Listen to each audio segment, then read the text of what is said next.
నమస్కారం వార్తలకు స్వాగతం వివరాల్లోకి వెళ్తే రాష్ట్రంలో సాగునీటి ప్రాజెక్టులకు పెద్దపీట వేస్తున్నామని ముఖ్యమంత్రి చంద్రబాబు తెలిపారు. 2 ఏళ్లలో ఇరిగేషన్ ప్రాజెక్టులపై 24,000 కోట్లు ఖర్చు చేశామని వెల్లడించారు. ఇబ్రహీంపట్నం సమీపంలోని కృష్ణా గోదావరి పవిత్ర సంగమం వద్ద జలహారతి అనంతరం జరిగిన సభలో సీఎం మాట్లాడుతూ 2027 మార్చి నాటికి పోలవరం ప్రాజెక్టును పూర్తి చేసి జాతికి అంకితం చేస్తామని ప్రకటించారు. పెన్నా వంశధార నదుల అనుసంధానం ప్రభుత్వ లక్ష్యమని, నదుల అనుసంధానం పూర్తయితే రాష్ట్రానికి కరువు సమస్య ఉండదని చంద్రబాబు పేర్కొన్నారు. వచ్చే 3 ఏళ్లలో 35,000 కోట్లు ఖర్చు చేసి 36 సాగునీటి ప్రాజెక్టులను పూర్తి చేస్తామని తెలిపారు.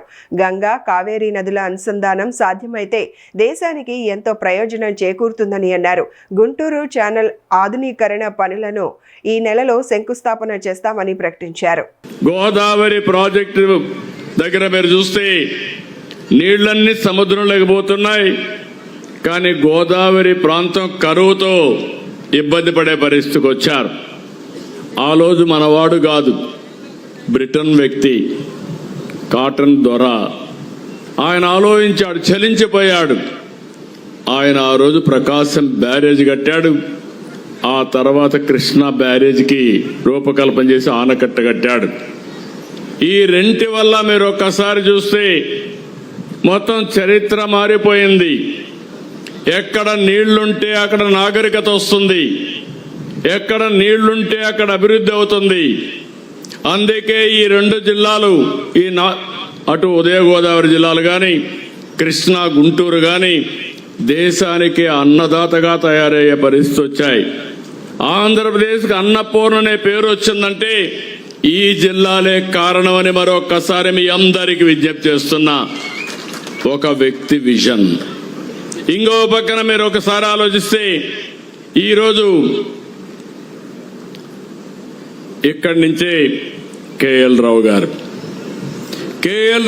కానీ ఆ రోజు నాగార్జున సాగర్కు రూపకల్పన చేయకపోయి ఉంటే, శ్రీశైలం కూడా రాకపోయి ఉంటే ఈరోజు రాయలసీమ, ఆంధ్రప్రదేశ్ యొక్క పరిస్థితి ఒక్కసారి మనం ఊహించుకోవాల్సిన అవసరం ఉంది. రాష్ట్రంలో అనుమతుల ప్రక్రియను వేగవంతం చేయడం వల్లే భారీగా పెట్టుబడులు వస్తున్నాయని మంత్రి నారా లోకేష్ తెలిపారు. పొరుగు రాష్ట్రాలతో పోటీపడి పరిశ్రమలను ఆకర్షిస్తున్నామని చెప్పారు. వైఎస్ఆర్ కడప జిల్లా మైలవరం మండలం చిన్న కోమెర్లలో దాల్మియా సిమెంటు పరిశ్రమ 2వ ప్లాంట్ విస్తరణ పనులకు మంత్రి నారా లోకేష్ శంకుస్థాపన చేశారు. దాల్మియా సంస్థ మేనేజింగ్ డైరెక్టర్ సీఈఓ పునీత్ దాల్మియాతో కలిసి భూమి పూజలో పాల్గొని శిలా ఫలకాన్ని ఆవిష్కరించారు. ఈ సందర్భంగా నిర్వహించిన కార్యక్రమంలో మంత్రి మాట్లాడుతూ దేశానికి వచ్చే పెట్టుబడుల్లో 25% ఆంధ్రప్రదేశ్కు వస్తున్నాయని తెలిపారు. సిమెంటు రంగంలో దాల్మియా గ్రూప్ కీలక సంస్థగా ఎదిగిందని, ఈ పరిశ్రమల ద్వారా పెద్ద సంఖ్యలో ఉపాధి అవకాశాలు లభిస్తున్నాయని చెప్పారు. ఇంకొక 3,000 ఎకరాలు, ఒక్కొక్క ఎకరం 25,000 రూపాయలు ఒక్క వ్యక్తికి ఇచ్చారు. ఆనాడు వాళ్ళు ఏం చెప్పారు? 10,000 ఉద్యోగాలు వస్తాయి, డైరెక్ట్గా ఇండైరెక్ట్గా 1,00,000 మందికి ఉద్యోగాలు వస్తాయి. ఒక్క ఉద్యోగం రాలేదు. అది పెట్టుకుని ఏకంగా మైనింగ్ లైసెన్స్ తీసుకున్నారు. ఆ మైనింగ్ లైసెన్స్ తీసుకుని సుమారుగా 320 ఎకరాల్లో ఆ రోజు మైనింగ్ చేసి ఏకంగా ఐరన్ ఓర్, సంస్థ పేరు కూడా రెడ్ గోల్డ్, సంస్థ పేరు కూడా మ్యాచ్ చేసి రెడ్ గోల్డ్ అనే సంస్థ పేరుతో ఐరన్ ఓర్ ఇక్కడ నుంచి తీసుకెళ్ళి అమ్మేశారు. దాంతో విపరీతంగా ఆనాడు ఇది మీరు ఇటు పక్కన గాలి జనార్దన్ రెడ్డి గారు, ఇంకో పక్కన జగన్మోహన్ రెడ్డి గారు, వీళ్ళిద్దరికి ఆదాయం వచ్చింది తప్ప కడప జిల్లాకి చెందిన నిరుద్యోగ యువకులకి ఒక్క ఉద్యోగం కూడా రాని పరిస్థితి. ఇంతేకాదు, మీరందరూ ప్రజలందరూ ఒక విషయం ఆలోచించాలి. 2017లో ఆనాడు పెనుగొండ నియోజకవర్గంలో ప్రజలందరికీ పిలిపించి ఒక 1000 ఎకరాలు ఇవ్వండి, కేవలం కియానే కాదు, కియా అనుబంధ విభాగాలు కూడా మేము తీసుకొస్తాం, పెద్ద ఎత్తున నిరుద్యోగ యువకులకు ఉద్యోగాలు కల్పిస్తామని అన్నాడు, హామీ ఇచ్చాం. ఇప్పుడు ప్రత్యక్షంగా పరోక్షంగా మీరు చూస్తే సుమారుగా 30,000 మంది ఆ ఒక్క ఎకో సిస్టమ్ పైన ఆధారపడి ఉన్నారు. అది ఈ కూటమి ప్రభుత్వానికి ఉన్న చిత్తశుద్ధి. 2019 నుంచి 24 వరకు మీరు చూసారు వాళ్ళు ఎట్లా బెదిరించారు. కియా యజమాని బెదిరించారు. దాల్మియా సిమెంట్కి ఏకంగా నోటీస్ పంపించి ఫ్యాక్టరీ మూసేయండి అని చెప్పారు. కారణం ఏంటంటే వాళ్ళు అడిగింది వీళ్ళు ఇవ్వలేదని. అంటే అడుగడుగున పారిశ్రామికవేత్తలు ఇబ్బంది పెడదాం, వాళ్ళ దగ్గర డబ్బులు తీసుకుందాం, అప్పుడు ఫ్యాక్టరీ నడిపిద్దాం, లేదంటే ఫ్యాక్టరీ మూసేద్దాం అనే ఆలోచన వాళ్ళకు ఉండేది. 5 సంవత్సరాలు యువతకు ఒక్కరికి ఉద్యోగం రాలే, అనేక ఇబ్బందులు ఎదుర్కొన్నారు. అందుకే మీరు చూస్తే ఎప్పుడు లేని విధంగా 175 స్థానాల్లో 164 స్థానాలకి ప్రజలు ఎన్డీఏని గెలిపించారు. అంటే మా పైన ఎంత ఆశలతో గెలిపించారనేది ఇది ఒక ఉదాహరణ. భీమవరంలో ఆక్వా రైతులతో వైఎస్ఆర్ కాంగ్రెస్ పార్టీ అధినేత వైఎస్ జగన్ ముఖాముఖి కార్యక్రమం నిర్వహించారు. ఈ సందర్భంగా ఆక్వా రంగంలో రైతులు ఎదుర్కొంటున్న సమస్యలు, ఇబ్బందులను ఆయన అడిగి తెలుసుకున్నారు.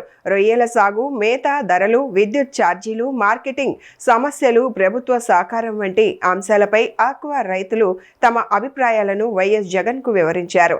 ఆక్వా రైతుల సమస్యల పరిష్కారానికి తీసుకోవాల్సిన చర్యలపై ఈ సమావేశంలో చర్చ జరిగినట్లు పార్టీ వర్గాలు తెలిపాయి.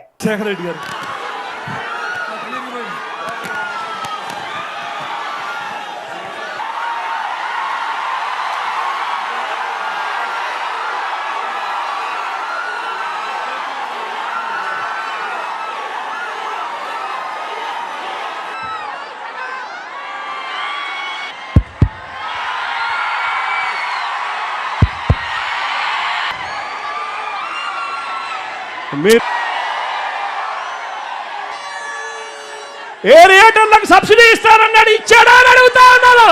ఇలా ఇలా ఇలా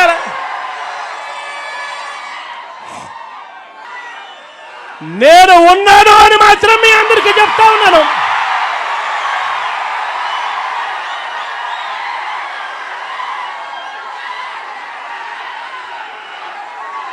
చూస్తూ చూస్తూ 2 సంవత్సరాలు దాటిపోయింది. కళ్ళు మూసుకొని కళ్ళు తెరిచేసరికి మరో 3 సంవత్సరాలు కూడా పోతాయి. ఆ తర్వాత రైతుల ప్రభుత్వం వస్తుంది అని చెప్పి కూడా ఈ సందర్భంగా గర్వంగా చెప్పగలుగుతాను. పేరున హృదయపూర్వకంగా కృతజ్ఞతలు తెలుపుకుంటూ సెలవు తీసుకుంటున్నాను. గుంటూరు జిల్లా పెదపలుకూరులో ఏరువ జగదీశ్వరి కోటిరెడ్డి మెమోరియల్ స్కాలర్షిప్ల పంపిణీ కార్యక్రమం జరిగింది. ఈ కార్యక్రమానికి వైఎస్ఆర్ కాంగ్రెస్ పార్టీ రాష్ట్ర కోఆర్డినేటర్ సజ్జల రామకృష్ణారెడ్డి, ఎమ్మెల్సీ లేళ్ల అప్పిరెడ్డి, ప్రత్తిపాడు నియోజకవర్గ వైసీపీ సమన్వయకర్త Balasani Kiran Kumar, YCP legal cell రాష్ట్ర అధ్యక్షులు మనోహర్ రెడ్డి తదితరులు హాజరయ్యారు. ఈ సందర్భంగా సజ్జల రామకృష్ణారెడ్డి మాట్లాడుతూ రాజకీయాలకు అతీతంగా సేవా కార్యక్రమాలు చేపట్టడం అభినందనీయమన్నారు. ప్రతి ఒక్కరిలో సమాజం పట్ల సామాజిక బాధ్యత పెరగాల్సిన అవసరం ఉందని పేర్కొన్నారు. చిన్న వయసులోనే సాయిరాం గొప్ప ఆశయాలతో ముందుకు సాగుతున్నారని, సొంత గ్రామంలో పాఠశాల నిర్మించి ఎలాంటి ధనాపేక్ష లేకుండా ప్రభుత్వానికి అందించడం గొప్ప విషయమని ప్రశంసించారు. సంతోషంగా ఉంది ఇలాంటి కార్యక్రమాల్లో పాల్గొనడం అనేది. ఇది రాజకీయాలకు సంబంధించింది కాదు. మన చేతనైనంత మన చుట్టూ ఉన్న వాళ్లకు ఏ రూపంలో అయినా సహాయం చేయడము. ఓ సంఘం అనేసరికి సొసైటీ ఆ సోషల్ రెస్పాన్సిబిలిటీ అనుకోకుండా ఓ సహజ సిద్ధంగా చేయగలగడం అనేది ఎప్పుడూ ఆదర్శప్రాయమైనది. నా దృష్టిలో మన కుటుంబాన్ని చక్కగా చూసుకోవడం ఒకటి అయితే, పక్కన ఉన్న వాళ్ళ గురించి కూడా ఆలోచించగలగడం అనేది ఎప్పుడూ ఉదాత్తమైనది. అది లేకపోతే సొసైటీ అనేది ఉండదు. అది ఉంటేనే రాజకీయమైనా ఇంకోటైనా అడ్మినిస్ట్రేషన్ అయినా ఏం చేసినా. కాబట్టి బీజం అదే. ఆ లక్షణం ఎక్కడ కనపడినా సంతోషంగా ఉంటుంది. అది ఇంకా నలుగురు చేస్తే, అందరం చేస్తే బాగుంటుంది అనే ఉద్దేశంతోనే నిన్న వెంకటరెడ్డి రాగానే, పూర్తి వివరాలు కూడా నాకు తెలియవు, ఓ మంచి కార్యక్రమం తప్పకుండా వస్తారు అని చెప్పి వచ్చాక అందుకే ఇప్పుడు తెలుసుకుంటున్నాం వివరాలు పూర్తిగా. సాయిరామ్ని కూడా తొలిసారి కలుస్తున్నా. నాకు ఆశ్చర్యం వేసేది, చిన్న వయసులోనే ఈ ఆలోచనతో మన ఊర్లో స్కూల్ లేదు కాబట్టి స్కూల్ తెచ్చుకోవాలి అనే ఆలోచన 98లో యుఎస్ వెళ్ళే ముందు అనుకున్నారు. వెళ్ళి మొదలు పెట్టానంటే మామూలు ఏదో సినిమాల్లో చూస్తుంటాం, ఓ మంచి చేయాలన్న తపనతో. దానికి నలుగురు సహకరించినట్టున్నారు. ఆ లీడ్ తీసుకున్నాడు. అది ఆచరణ రూపం తీసుకుంది. ఓ పాఠశాల వచ్చింది ఇక్కడికి. దాన్ని కూడా ఏదో ప్రైవేట్ దీంట్లో నడిపి లాభాలు సంపాదించాలనుకోకుండా గవర్నమెంట్కి ఇవ్వడం, ఇవన్నీ కూడా మంచి లక్షణాలు. ఇక్కడ ఉన్న చాలామంది తమ చేతనైనంత చేస్తుండొచ్చు, ఇక్కడికి వచ్చిన వాళ్ళు కూడా చేస్తుండొచ్చు. ఈరోజు ఇక్కడికి వచ్చిన ఈ పిల్లలు కూడా రేపు ఇదే ఆలోచనలతో ముందుకు సాగగలిగితే, ఎందుకంటే ఇప్పుడు మరీ అవసరం ఇప్పుడు ఉన్న పరిస్థితుల్లో. నరసరావుపేటలో ఈ నెల 17న నిర్వహించనున్న క్రెడిట్ అవుట్ రీచ్ కార్యక్రమాన్ని విజయవంతం చేయాలని TDP zonal coordinator MLA Prathipati Pullarao Narasaraopet MP Lavu Srikrishnadevarayalu party శ్రేణులకు దిశానిర్దేశం చేశారు. నరసరావుపేటలో జరిగిన సమావేశంలో నియోజకవర్గ క్లస్టర్ యూనిట్ ఇన్ఛార్జీలతో కార్యక్రమ ఏర్పాట్లపై సమీక్ష నిర్వహించారు. ముఖ్యమంత్రి చంద్రబాబు, కేంద్ర ఆర్థిక మంత్రి నిర్మలా సీతారామన్ పాల్గొనే కార్యక్రమాల్లో పార్టీ శ్రేణులు, పొదుపు సంఘాల మహిళల భాగస్వామ్యం స్పష్టంగా కనిపించాలని ప్రత్తిపాటి పుల్లారావు సూచించారు. ఎస్ఐఆర్ ప్రక్రియలో ఒక్క అర్హుడి ఓటు కూడా తొలగిపోకుండా చూడాలని, బూత్, క్లస్టర్ యూనిట్ ఇన్ఛార్జీల పనితీరు ఈ ప్రక్రియలో స్పష్టంగా కనిపించాలని ప్రత్తిపాటి పేర్కొన్నారు. సెప్టెంబర్ లోపు స్థానిక ఎన్నికలు నిర్వహించే ఆలోచనలో ప్రభుత్వం ఉందని తెలిపారు. మనలో కూడా వచ్చేటువంటి వాళ్ళు ఎవరైనా రావచ్చు. బస్సులు పెడుతున్నాం.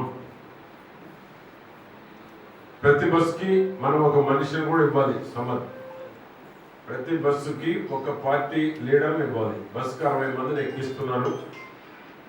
500 బస్సులు పెడుతున్నారు. మొత్తం మీద బస్సుకి 60 మంది. మనకి 8,500 మంది మన నియోజకవర్గం. 8,500కి డివైడెడ్ బై 60 చొప్పున బస్సులన్నీ ఇస్తున్నారు. జెంట్స్ కూడా కావాలంటే బస్సులు ఇస్తున్నారు. మనకు కూడా ఎన్ని కావాలంటే ఆర్టీసీ బస్సులు.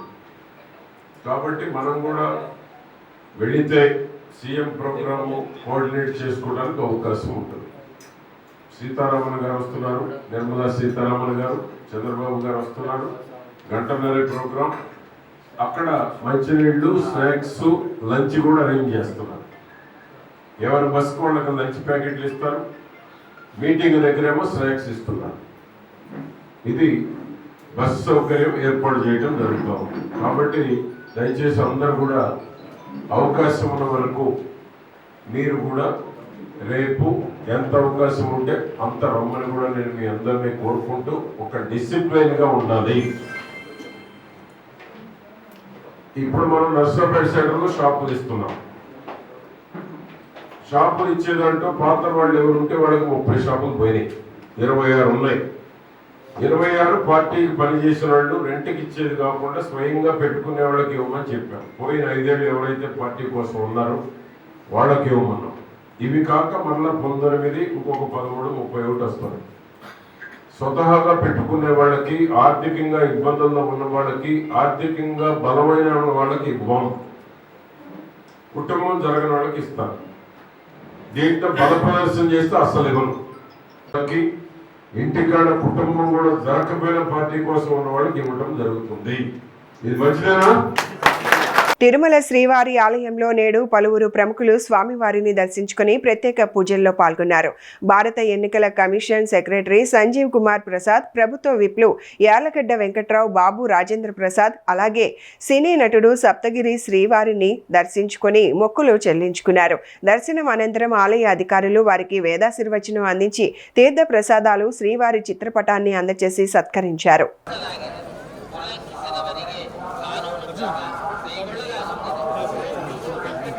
ఓకే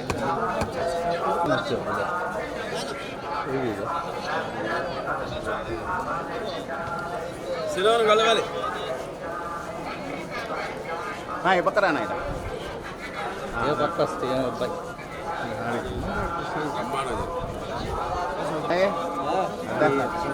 అన్న ఒక నిమిషం నా వాయిస్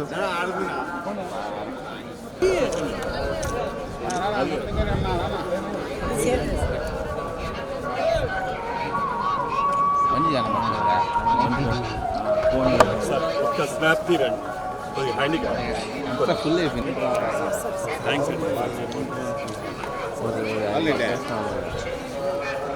రావాలన్నా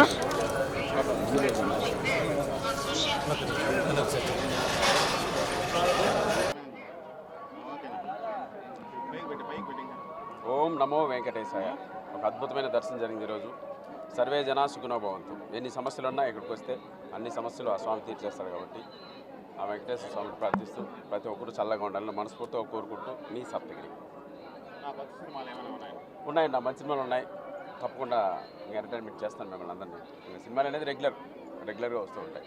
థ్యాంక్ యూ. వైసీపీ అధినేత జగన్మోహన్ రెడ్డి పరామర్శల పేరుతో రాజకీయ లబ్ధి పొందాలని ప్రయత్నిస్తున్నారని జనసేన పార్టీ గుంటూరు జిల్లా అధ్యక్షుడు గాదే వెంకటేశ్వరరావు విమర్శించారు. కూటమి ప్రభుత్వం అధికారంలోకి వచ్చిన వెంటనే జాలర్లకు ప్రమాద బీమా పథకాన్ని అమలు చేసి అండగా నిలిచిందని, వైసీపీ పాలనలో వందలాది మంది జాలర్లు మృతి చెందినా పట్టించుకోలేదని ఆరోపించారు.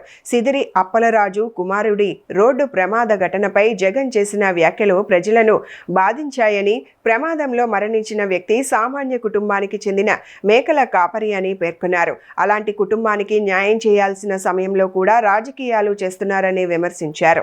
ఈయనకి ప్రజలు పడుతున్న ఇబ్బందులు కానీ లేదంటే ప్రజల తరపున ఏదైనా ఇష్యూలుంటే పోరాడదామని కానీ ఉండదు. పాపం మాకు శవం కావాలి. శవం ఎప్పుడు వస్తే అప్పుడు మేము బెంగళూరు నుంచి ఆంధ్ర రాష్ట్రానికి వస్తాం. అది మా నైజం. ఒకసారి వైఎస్ఆర్ పార్టీ వాళ్ళందరినీ క్వశ్చన్ చేస్తున్నాను. జనసేన పార్టీ నుంచి గతంలో మీరు 5 సంవత్సరాలు పరిపాలన చేసినప్పుడు జగన్మోహన్ రెడ్డి గారు ఎందుకంటే మీరే కదా పరామర్శించింది, మీరే చెప్పాలి. మీరు 5 సంవత్సరాలు ముఖ్యమంత్రిగా ఉన్న టైంలో ఈ రాష్ట్రంలో ఎవరినైతే నిన్న మీరు పరామర్శించగలరా మత్స్యకారు కుటుంబాల్ని, ఆ మత్స్యకారులకి మీరు చేసినటువంటి ఒక్కటంటే ఒక్క ప్రయోజనం చెప్పండి. సరే, మీ తరపున మాట్లాడేవాళ్ళు కానీ ఇలా జనసేన పార్టీ నుంచి మేము అడుగుతున్నాం, గత 5 సంవత్సరాలు మీరు చేసినటువంటి ఒక్క మంచి పనైనా మత్స్యకారు కుటుంబాలకి, లేదు మత్స్యకారులు సముద్రంలో గల్లంతైనప్పుడు కానీ ప్రకృతి వైపరీత్యాల వల్ల చనిపోయినప్పుడు కానీ ఏ రకంగా మీరు ఆదుకున్నారు?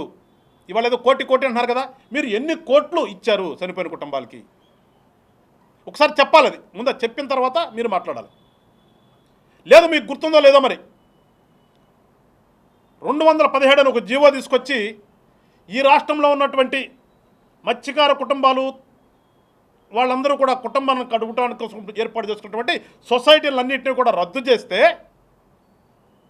నరసాపురం సాక్షిగా జనసేన పార్టీ అధ్యక్షులు పవన్ కళ్యాణ్ గారు ఒక సభ పెట్టి ఆ సభలో ఆ 217 జీవో ప్రతులను చించి నిరసన వ్యక్తం చేసి తద్వారా మత్స్యకార కుటుంబాలకి మంచి చేసే విధంగా ఆనాడు మేము, మీరన్నట్టు ఒక సీటు కూడా లేదు మాకు, ప్రతిపక్ష పాత్ర లేదు మాకు, కానీ ఒక రాజకీయ పార్టీగా మేము ప్రతిపక్ష పాత్ర పోషించాం. ఒక రాజకీయ పార్టీగా ప్రతిపక్ష పాత్ర పోషించి ఆ రోజున మీరు చేస్తున్నటువంటి దుర్మార్గాలకి వ్యతిరేకంగా మేము పోరాటం చేశాం. అది ప్రతిపక్షం అంటే, అది ప్రతిపక్ష పాత్ర అంటే. ఇవాళ మీరు ఏమి చేశారని ఇవాళ వచ్చి మీరు ఏదో అన్యాయం జరిగిపోయింది, కూటమి ప్రభుత్వం మత్స్యకారులను ఇబ్బంది పెడుతుంది, మత్స్యకారులను పట్టించుకోవట్లేదు, వీళ్ళకి మానవత్వం ఉందా అని పెద్ద మాటలు మాట్లాడుతున్నటువంటి జగన్మోహన్ రెడ్డి గారు మీరు సమాధానాలు చెప్పాలి. నేను అడిగినట్టుగా అన్నిటి కూడా. ఎలినినో ప్రభావంపై ప్రజలు అప్రమత్తంగా ఉండాలని ప్రత్తిపాడు ఎమ్మెల్యే బూర్ల రామాంజనేయులు సూచించారు.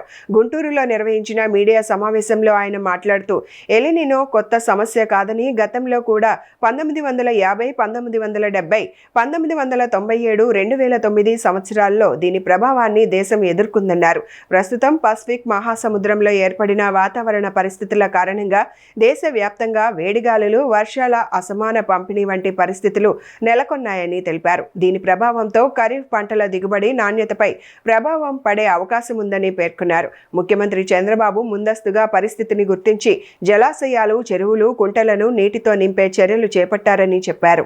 చెరువుల్లో పూడికి తీయడం అనేటువంటి కార్యక్రమాన్ని కూడా పెద్ద ఎత్తున చేసుకుంటున్నాం. సో ఏ పరిస్థితుల్లో కూడా ఈసారి రైతాంగం పొలాల్లో మనకు చెరువు పూడికను నింపడం అనేటువంటిది కూడా జరుగుతూ ఉంది. సో ఒకప్పుడు వైసీపీ పాలనలో చెరువుల మట్టి కూడా అమ్ముకోవడం జరిగింది.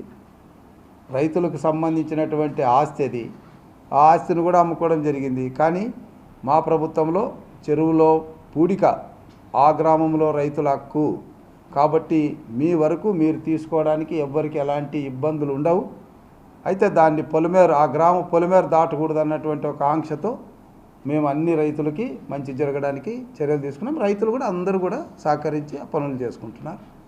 తద్వారా 2 ప్రయోజనాలు ఉన్నాయి. చెరువు శుభ్రపడుతుంది, పొలాల్లోకి సారవంతమైన మట్టి వస్తుంది, చెరువులోకి మళ్ళీ నీళ్లు ఎక్కువగా లభ్యత ఉంటుంది. రైతులకు ఎరువుల సరఫరా పారదర్శకంగా అవసరాలకు అనుగుణంగా జరుగుతోందని జిల్లా కలెక్టర్ సీఎం సాయికాంత్ వర్మ తెలిపారు. ఏపీ ఎయిమ్స్ యాప్ ద్వారానే యూరియా, డీఏపీ పంపిణీ చేస్తున్నామని, గతంలో రైతులు సాగు చేసిన పంటలు, వినియోగించిన ఎరువుల వివరాలను పరిశీలించిన తరువాతే సరఫరా చేస్తున్నామని చెప్పారు. ప్రస్తుతం జిల్లాలో 17,534 మెట్రిక్ టన్నుల యూరియా, 3,659 మెట్రిక్ టన్నుల డీఏపీ నిల్వలు అందుబాటులో ఉన్నాయని, 272 ప్రైవేట్ రిటైల్ దుకాణాల ద్వారా రైతులకు ఎరువులు పంపిణీ చేస్తున్నామని తెలిపారు. రైతులు ముందుగానే నిల్వ చేసుకోవాలనుకున్న అవసరమైన ఎరువులు అందిస్తామని స్పష్టం చేశారు. ప్రతి విక్రయాన్ని యాప్ ద్వారా పర్యవేక్షిస్తున్నామని, యాప్ను వినియోగించకుండా ఎరువులు విక్రయించిన కొన్ని దుకాణాలపై ఇప్పటికే చర్యలు తీసుకుంటున్నామని వెల్లడించారు. రిక్వైర్మెంట్ యాజ్ ఆఫ్ జూలై ఈ నెలకి మాత్రమే తీసుకుంటే యూరియా అండ్ డిఏపి రెండిటి రిక్వైర్మెంట్ చూసుకుంటే urea is around 5,263 metric tons, DAP వచ్చేసి 3,090 metric tons is the expected demand. అందులో ఇప్పటికీ మనం టోటల్ కలిపి 8,353 యూనిట్స్ ఉంటే మెట్రిక్ టన్స్ ఉంటే అందులో 5,765 మెట్రిక్ టన్స్ ఆల్రెడీ మనం ఇప్పటికీ సేల్ చేసుకొని ఉన్నాం. అంతేకాకుండా as it can be seen కావాల్సిన ఈ జూలై నెలకి కావాల్సిన దానికంటే ఎక్కువ స్టాక్స్ మన దగ్గర పొజిషన్ చేసి మనం అవైలబుల్గా పెట్టుకోవటం జరిగింది. ఈరోజు యాజ్ ఆఫ్ నౌ మొత్తం 209 రైతు ఆర్ఎస్కే కేంద్రాలు ఉంటే మనకి డిమాండ్ను బట్టి యాజ్ ఆఫ్ నౌ 69 ఆర్ఎస్కేస్లో మనం యూరియా, డిఏపి పొజిషన్ చేసుకోవటం జరిగింది. అలానే ప్యాక్స్ మరియు జీడీసీఎంస్లో 43 పాయింట్స్ ఐడెంటిఫై చేసి పెట్టుకున్నాము. అంతేకాకుండా ప్రైవేట్ రీటైల్ పాయింట్స్ మనకి యాజ్ ఆన్ టుడే జిల్లాలో యాక్టివ్గా ఉన్నవి 272 పాయింట్స్ ఉన్నాయి. వీటన్నిటిలోనూ కూడా వీఆర్ రెగ్యులర్గా కన్సిస్టెంట్గా మనము స్టాక్స్ అనేది మానిటర్ చేస్తున్నాము. అండ్ రైతులకి ఎట్టి పరిస్థితుల్లో కూడా అవైలబిలిటీ ఇష్యూస్లో కానీ ఎక్కడ ఇబ్బంది లేకుండా చూసుకుంటున్నాం.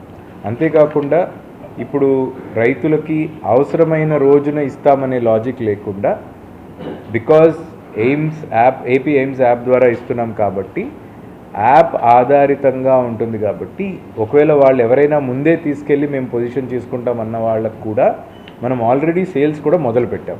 ఆల్రెడీ మనం చూస్తే మనకి ఫుల్ ఫ్లెడ్జ్డ్గా ఖరీఫ్ సోయింగ్ కానీ ఇది ఇంకా ఫుల్ ఫ్లెడ్జ్డ్గా పికప్ కాలేదు. అయినప్పటికీ వీ హ్యావ్ డన్ ఆల్మోస్ట్ ఈ నెలకి కావాల్సిన డిమాండ్లో 69% ఈ రోజుకే మనం సేల్ చేసి ఉంచాం. ద రీజన్ ఈజ్ మనం లాస్ట్ మినిట్ వరకు ఇవ్వకుండా రైతులకి ఒకసారిగా ఇవ్వటం వల్ల అక్కడ క్యూ లైన్స్ కానీ వెయిటింగ్ కానీ అవాయిడ్ చేయాలనే ఉద్దేశంతో ముందే అట్లీస్ట్ కొంతమంది రైతులు, నేను కూడా ఫీల్డ్లో వెళ్ళి తిరిగినప్పుడు ఏం చెప్తున్నారంటే రైతులు కొంతమంది లోపల దారికి వెళ్ళడానికి ఇబ్బంది ఉన్నటువంటి చోట కట్టలు దించుకొని ఇప్పుడే పొజిషన్ చేసి పెట్టుకుంటారు. తొలి వర్షం పడగానే అవి చల్లుకునేటట్టు పొజిషన్ చేసుకుంటారు. సో దానికి కూడా అలువుగా ఉండేటట్టు వాళ్ళు ఎవరైనా ముందే కొనుక్కోవాలన్నా మనం వాళ్ళందరికీ కూడా ఇవి పొజిషన్ చేసి అందుబాటులో పెట్టడం జరిగింది.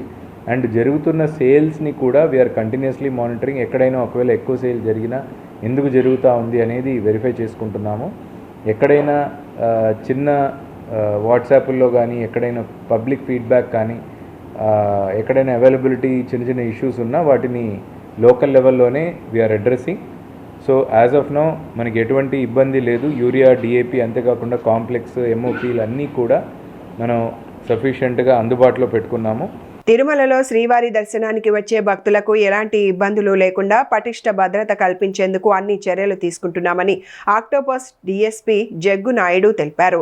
వేకువజామున తిరుమలలోని పలు ప్రాంతాల్లో ఆక్టోపస్ సిబ్బందితో కలిసి మ్యాక్ డ్రిల్ నిర్వహించారు. అనంతరం మీడియాతో మాట్లాడిన ఆయన ప్రతిరోజు వేలాది మంది భక్తులు తిరుమలకు వస్తుండటంతో ఎలాంటి అవాంఛనీయ ఘటనలు చోటు చేసుకోకుండా 24 గంటలు అప్రమత్తంగా విధులు నిర్వహిస్తున్నామని చెప్పారు. ఇలాంటి మ్యాక్ డ్రిల్ ద్వారా అత్యవసర పరిస్థితుల్లో భద్రతా సిబ్బంది సమన్వయం మరింత మెరుగుపడటంతో పాటు భక్తుల్లోనూ భద్రతపై విశ్వాసం పెరుగుతుందని ఆక్టోపస్ డీఎస్పీ జగ్గు నాయుడు పేర్కొన్నారు.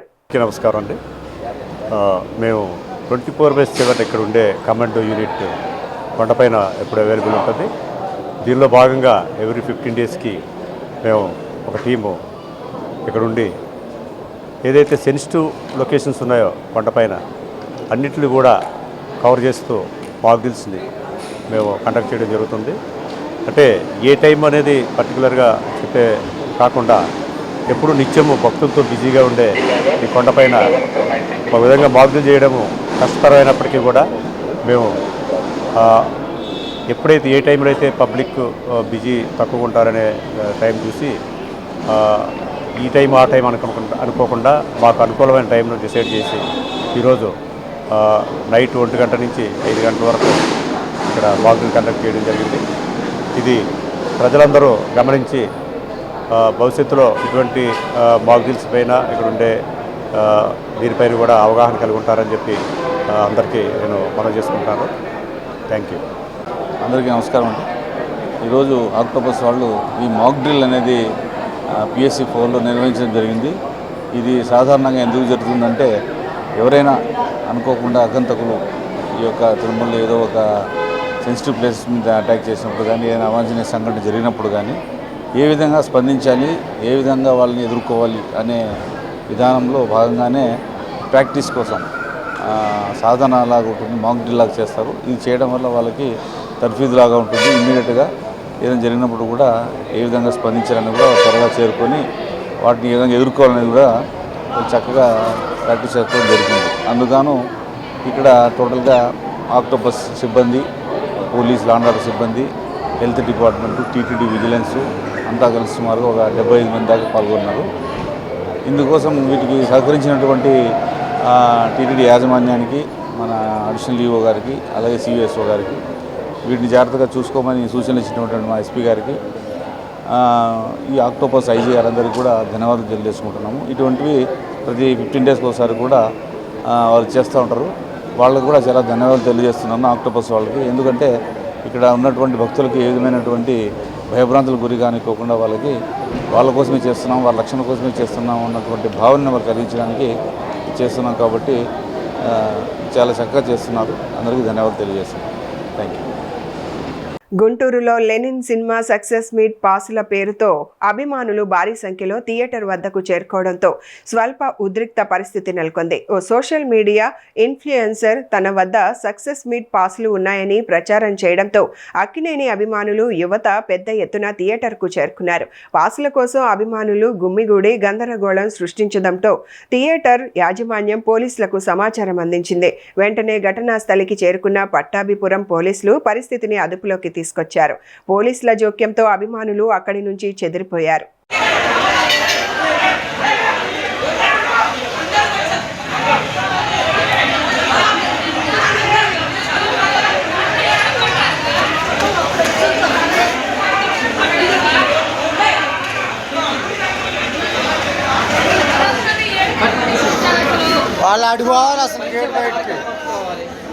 ఉమ్మడి వరంగల్ జిల్లా రైస్ మిల్లర్లు రాష్ట్ర రైస్ మిల్లర్స్ అసోసియేషన్ పై అవిశ్వాసం ప్రకటించారు. రాష్ట్ర సంఘం ప్రస్తుత నాయకత్వం మిల్లర్ల ప్రయోజనాలను పరిరక్షించడంలో విఫలమైందని ఆరోపిస్తూ రాష్ట్ర సంఘంతో అనుబంధాలను తెంచుకొని స్వతంత్రంగా పోరాటం కొనసాగించాలని నిర్ణయించారు. వరంగల్ హంటర్ రోడ్లోని జిల్లా రైస్ మిల్లర్స్ వెల్ఫేర్ అసోసియేషన్ భవనంలో ఉమ్మడి వరంగల్ పరిధిలోని 6 జిల్లాల రైస్ మిల్లర్ల సంఘాల ప్రతినిధులు సమావేశమై ఏకగ్రీవంగా తీర్మానం చేశారు. ప్రభుత్వంతో సమన్వయం పేరుతో రాష్ట్ర నాయకత్వం మిల్లర్ల సంక్షేమాన్ని విస్మరించిందని, మిల్లర్లకు నష్టం కలిగించే ప్రభుత్వ ఉత్తర్వులు అమల్లోకి రావడానికి కూడా రాష్ట్ర సంఘం వైఖరే కారణమని అభిప్రాయాన్ని వ్యక్తం చేశారు. సరైన నిర్ణయం తీసుకోకపోవడం వల్ల ఈ రోజు ఇండస్ట్రీ పరిస్థితి ఉంది. రాబోయే కాలంలో కూడా ధాన్యం తీస్తున్నారే కానీ మరి గత 3 నెలల నుంచి రైస్ మిల్లులు అన్ని బంద్ అయ్యాయి. ఒక్క మిల్లు కూడా రైస్ మిల్లు నడవలేదు. మరి మినిమం లేబర్ ఛార్జెస్, కరెంటు బిల్లులు ఇవ్వాలంటే చిన్న రైస్ మిల్లర్లు ఆర్థిక ఇబ్బందులు ఉన్నారు. కాబట్టి ఈ ఇండస్ట్రీని కాపాడు కోసం ఈ రోజు 6 జిల్లాల అధ్యక్ష కార్యదర్శి కోశాధికారులు, రైస్ మిల్లర్లు ఏక సూత్రం అంటే ఈ ఇండస్ట్రీని కాపాడే కోరకు మాత్రమే ప్రభుత్వంతో మేము సహకరించుకుంటూ ప్రభుత్వం నుంచి రావాల్సిన పైసలు విజ్ఞప్తి చేస్తూ ఈ ఇండస్ట్రీని కాపాడు కొరకే ఈ సమావేశం అని మీ ద్వారా తెలియజేస్తాం. Thota Sampath Kumar, all India federation vice president. Vice చైర్మన్గా కొనసాగుతున్నా. వరంగల్ ఉమ్మడి జిల్లాలో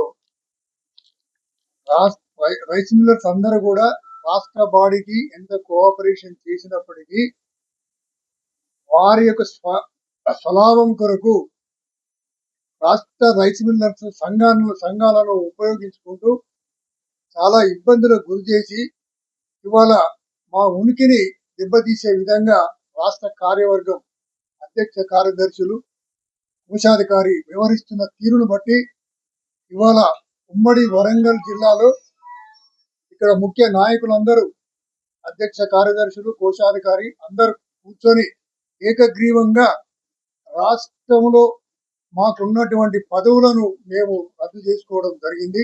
అలాగే రాష్ట్ర కార్యవర్గాన్ని కూడా మా ఉమ్మడి వరంగల్ జిల్లాలో దాన్ని రద్దుపరుస్తూ దాన్ని రికగ్నైజేషన్ దాని నుండి మేము అందరం కూడా విత్డ్రా చేయడం జరిగింది. ఇక నుండి మాకు రాష్ట్ర సంఘానికి ఎలాంటి సంబంధం లేదని ఉమ్మడి వరంగల్ జిల్లాకు సంబంధించిన అంటే ఇంతకుముందు గతంలో ఉమ్మడి వరంగల్ జిల్లా ఈరోజు 6 జిల్లాల అధ్యక్ష కార్యదర్శులము అందరం ఏకగ్రీవంగా ఏంటంటే రాష్ట్ర నాయకత్వం చిన్న మిల్లులను అంటే ప్రభుత్వం దగ్గర తాకట్టు పెట్టేసి వాళ్ళ స్వప్రయోజనం కోసం వాళ్ళ స్వలాభాల కోసం వాళ్ళు వందల కోట్ల రూపాయల అంటే పబ్లిక్ మనీని దుర్వినియోగం చేసి వాటిని కాపాడుకోవడం కోసం చిన్న మిల్లర్ల ప్రయోజనాల్ని పనంగా పెడుతున్నది ఈరోజు రాష్ట్ర నాయకత్వం అంతా కూడా. పలుమార్లు మేము విజ్ఞప్తులు చేసినా కూడా ఇప్పటి వరకు ఎన్ని రకాలుగా మిల్లర్ల సంక్షేమం కోసం అడిగినా కూడా ఇప్పటి వరకు సహకరించిన దాఖలాలు లేవు. ఈరోజు వాళ్ళే బాకీ ఉండడం వల్ల మేము ఏ అధికారి దగ్గర పోయి అడిగినా కూడా మీ రాష్ట్ర నాయకత్వం ఏం చేస్తుంది అని అడుగుతున్నారు. మేమేమో ఇక్కడ ఈ జిల్లాలలో మేము డిఫాల్ట్ కాకుండా ప్రతి గింజను మేము మిల్లింగ్ చేసి ప్రభుత్వానికి బకాయి లేకుండా నడిపించుకుంటూ వచ్చిన సిన్సియర్ మిల్లర్లు ఎవరైతే ఉన్నారో మా అప్పీల్ను ఇక్కడ ఉన్న అధికారులకు తెలియజేస్తే ఇదంతా మేము కాదుపై చేయాల్సింది మీకు రాష్ట్ర నాయకత్వం చేయాలి అని చెప్పేసి అంటే మా రాష్ట్ర నాయకుడే ప్రభుత్వానికి బాకీ ఉన్నాక అతను మాకెక్కడ న్యాయం చేస్తాడు. కాబట్టి ఈ రాష్ట్ర నాయకత్వంతో మేము తెగదెంపులు చేసుకోవాలి. మేము కొత్త రాష్ట్ర నాయకత్వం ఏర్పాటు చేసుకునేదాకా మేము వాళ్ళకు ఇచ్చినటువంటి మద్దతును ఈ నిమిషం నుంచి మేము ఉపసంహరించుకుంటున్నాం. మా మిల్లర్ల ప్రయోజనం కోసం ప్రభుత్వంతో చర్చలు జరుపుతాం, ప్రభుత్వంతో సానుకూలంగా ఉండుకుంటూ మిల్లర్ల పక్షాన నిలబడతాం. మిల్లర్లకు రావాల్సిన బకాయిలు వసూలు చేసే కార్యక్రమాన్ని కూడా మేము మా అసోసియేషన్ ఇప్పుడు ఉన్న ఉమ్మడి సంఘం అంతా కూడా ఏకగ్రీవంగా పనిచేస్తూ ముందుకు పోతామని చెప్పేసి తెలియజేస్తాను. నా పేరు బాదం ప్రవీణ్, నేను ములుగు జిల్లా రైస్ మిల్లర్స్ అసోసియేషన్ అధ్యక్షుడిని. ఈ వార్తలు ఇంతటితో సమాప్తం. నమస్కారం.